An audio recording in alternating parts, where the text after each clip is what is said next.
Assalamualaikum warahmatullahi wabarakatuh. Bismillah, alhamdulillah, la hawla wa la quwata illa billah, amma ba'da.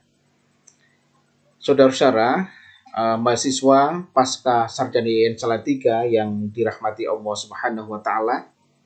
Alhamdulillah, kita bersyukur kepada Allah Subhanahu wa taala. Hari ini kita bertemu kembali pada mata kuliah kita, yaitu adalah inovasi dan literasi kurikulum PAI. Baik, sebelum kita menuju ke sana, mari kita awali pertemuan kita pada kesempatan kali ini dengan membaca basmalah bersama-sama. Mari. Bismillahirrahmanirrahim. Baik saudara yang dirahmati Allah Subhanahu wa taala, dalam satu semester insya Allah inovasi dan literasi kurikulum PAI akan bersama-sama dengan saya. Saya akan memberikan banyak hal, kita diskusi bersama, kita merefleksikan bersama yang terkait dengan inovasi dan literasi kurikulum PAI. Baik saudara, hari ini Bapak akan menyampaikan kontrak perkuliahan inovasi dan literasi kurikulum PAI. Apa yang akan kita laksanakan dalam satu semester? Tugas-tugas apa yang akan kita laksanakan dalam satu semester? Nanti akan Bapak sampaikan dalam kontrak perkuliahan pada kesempatan kali ini. Baik saudara yang dirahmati Allah, pertama Bapak akan menyampaikan deskripsi mata kuliah kita. Baik saudara, kita akan berpikir secara filosofis bahwa suatu gedung yang kuat dan kokoh bila dilandasi dengan pondasi yang kuat. Demikian pula dengan pendidikan. Wabil khusus pendidikan Islam akan kuat dan kokoh bila dilandasi dengan filosofis dan keilmuan yang kuat, yang tentunya berdasarkan Al-Quran, hadis, serta pemikiran para tokoh-tokoh pendidikan Islam. Nah, oleh karenanya saudara, mata kuliah kita ini akan membahas tentang bagaimana yang terkait dengan pengertian konsep kurikulum dalam pendidikan, konsep dasar dan peranan serta fungsi kurikulum dalam pendidikan, sampai kepada prinsip-prinsip yang terkait dengan kurikulum, inovasi, evaluasi, dan lain sebagainya. Kita akan kaji secara mendalam bagaimana yang terkait dengan inovasi dan literasi ini. Kompetensi dasar, bahwa bagaimana kita bisa punya berkompeten mendeskripsikan, menjelaskan, mengkaji, dan menelaah. Begitu pula mengkonstruksi, mengembangkan aspek-aspek kurikulum PAI di sekolah atau di madrasah. Terampil dalam menyusun instrumen pembelajaran PAI, baik itu di sekolah maupun di madrasah. Tujuan dari mata kuliah kita ini, kita ingin sekali bagaimana memberikan ruang analisis kritis, konstruktif terhadap kurikulum PAI. Memberikan ruang inovasi kepada pendidik dan para pemerhati serta pengembang kurikulum. Memberikan ruang pengembangan materi dan literasi untuk kebermanfaatan kurikulum PAI masa depan. Jadi semua ini diarahkan untuk pengembangan keilmuan, untuk memberikan sumbangsih konstruktif terhadap pendidikan Islam masa depan tentunya. Pokok-pokok bahasan yang akan kita bahas dalam mata kuliah kita, bagaimana kita membahas tentang konsep dasar dan peranan serta fungsi kurikulum dalam pendidikan. Strategi dan telah penerapan kurikulum PAI terhadap hasil belajar.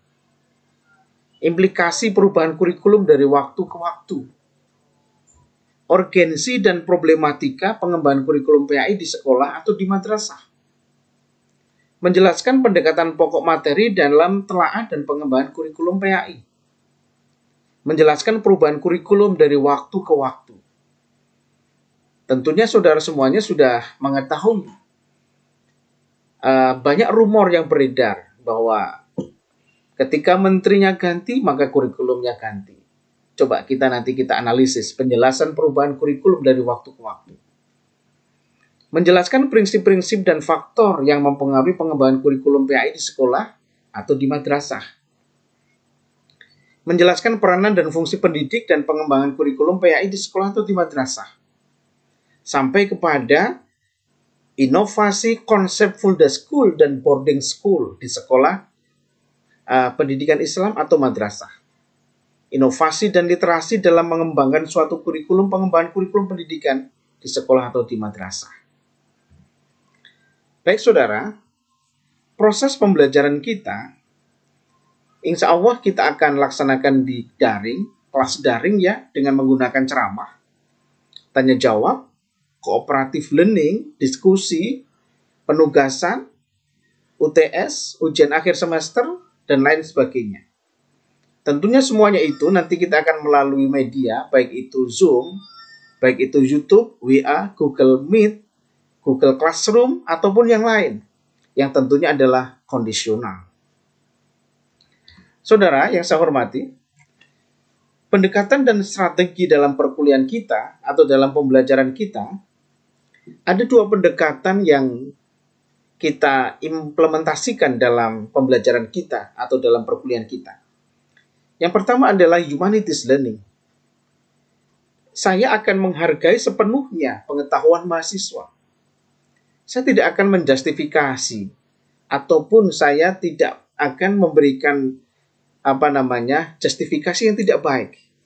Tentunya semuanya itu adalah menggunakan active learning. Bagaimana mahasiswa berperan aktif dalam proses perkuliahan. Anda silahkan bereksplorasi. Anda silahkan baca buku, Anda baca jurnal, Anda baca tulisan-tulisan yang terkait dengan mata kuliah kita dan lain sebagainya. Anda konstruksikan dalam sebuah makalah ataupun dalam sebuah naratif. Pendekatan yang kedua adalah mukidi. Menyenangkan, unik, kreatif, inovatif, demokratis, dan inspiratif. Diharapkan kita bersama-sama bagaimana inovasi ini, literasi ini memberikan sebuah inspiratif ke depan tentang pengembangan ataupun model pengembangan kurikulum PAI masa depan. Saudara yang saya hormati, tentunya dalam mata kuliah kita ada beberapa tugas yang harus kita kerjakan bersama. Yang Bapak kelompokkan menjadi dua hal, yaitu adalah tugas mandiri dan tugas kelompok. Tolong ini diperhatikan semuanya. Yang pertama adalah tugas mandiri. Itu adalah membaca buku atau jurnal, baik itu buku atau jurnal online atau offline, yang tentunya yang relevan dengan kajian kurikulum. Nah, oleh karena itu tugasnya adalah silahkan Anda review buku itu. Anda review jurnal itu dan dikumpulkan pada pertemuan ketiga. Ini perhatikan. Semua wajib untuk mengerjakan. Ini adalah tugas mandiri yang saya sebut dengan fardhu ain. Tugas mandiri yang kedua adalah membuat makalah tentang pemikiran atau konsep kurikulum. Ini menyoroti dua tokoh atau lebih dalam konteks kurikulum.